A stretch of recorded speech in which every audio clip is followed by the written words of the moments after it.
দেখো গাইস, দেখো আজকে আমি বেগুন পোড়া বানাবো। দেখো আর সব কেটে ধুয়ে রেডি করে রেখেছি। এখন আমি কড়াই বসিয়ে দিয়েছি। এখন আমি এই দেখো বেগুনটাকে কেটে একটু লবণ দিয়ে মেখে রেখেছিলাম। এখন আমি একটা একটা করে এখানে ছেড়ে দেবো।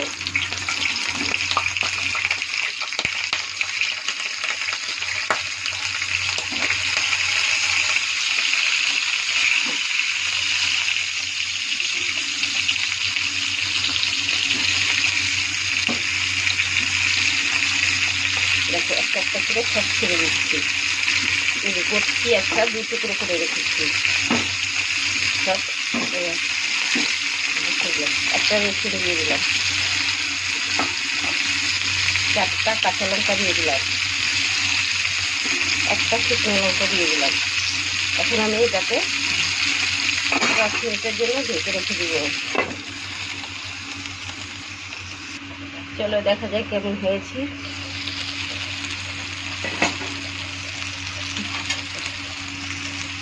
সিদ্ধ হয়ে গেছে। এখন আমি সবগুলাকে উল্টে দিব।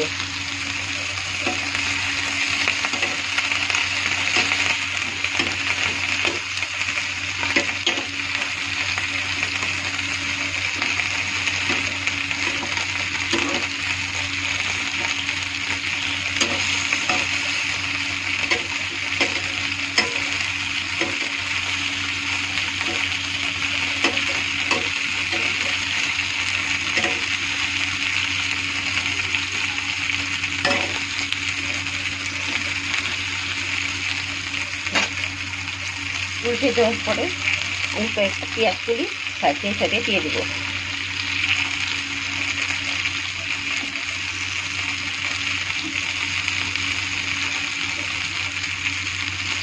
এখন আবারও এটাকে একটু ঢেকে দেবো।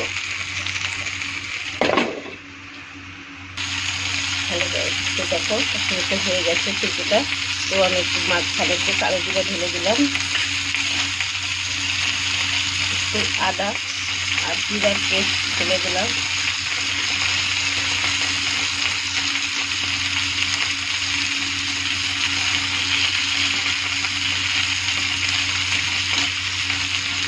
স্বাদ অনুসারে লবণটা দিয়ে দিচ্ছি,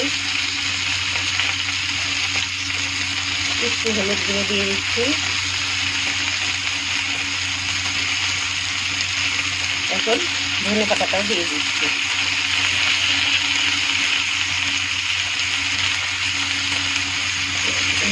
দিয়ে দিয়ে আমাদের 5 মিনিট একটু ঢেকে রাখবো। এখন আমি সব একটু একটু করে উল্টে দিচ্ছি আবারও।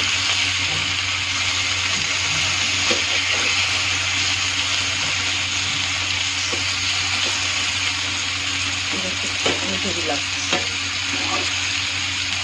তাহলে একটু ভাজা ভাজা হয়ে যাবে, নামিয়ে নিই। ভাজা ভাজা হয়ে গেছে। আমি এখন এক এক করে নামিয়ে নেব।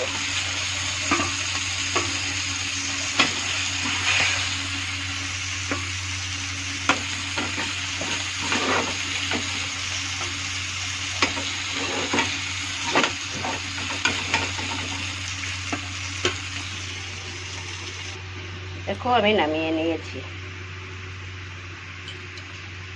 দেখতে পাচ্ছ সেই সুন্দর হয়েছে। এখন এর মধ্যে আমি একটু সরষের তেল ঢেলে দেবো। হ্যালো বন্ধুরা, দেখো আমি এখন বেগুন পোড়াটাকে মাখা করছি। দেখো লঙ্কাটাকে আগে ডলে নিচ্ছি।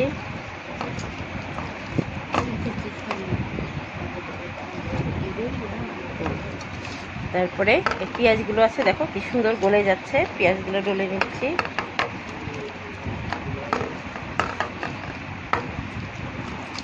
তারপরে রসুনটা, এই দেখো রসুনটা কোয়াগুলা দেখো সুন্দর বের হয়ে যাচ্ছে, সিদ্ধ হয়ে গেছে। দেখো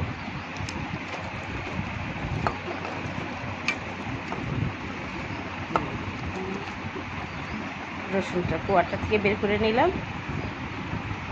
খুব সুন্দর মাখা করব একসাথে করে।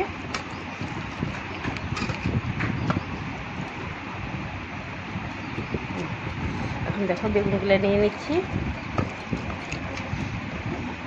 টমেটো নিয়ে নিচ্ছি,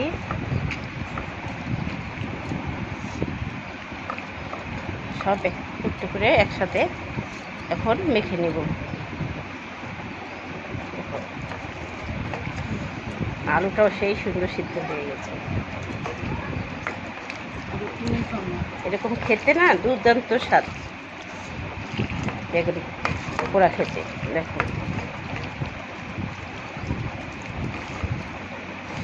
সবাই মেখে দিয়ে করে আমি হাতে করি, হাতের স্বাদই আলাদা আসবে, খেতে দুর্দান্ত স্বাদ লাগে এটা।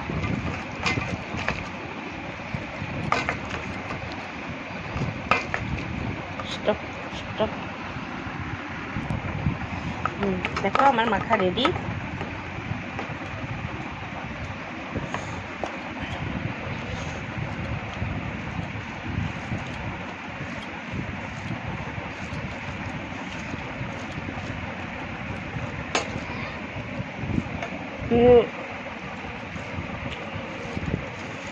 দারুণ হয়েছে খেতে,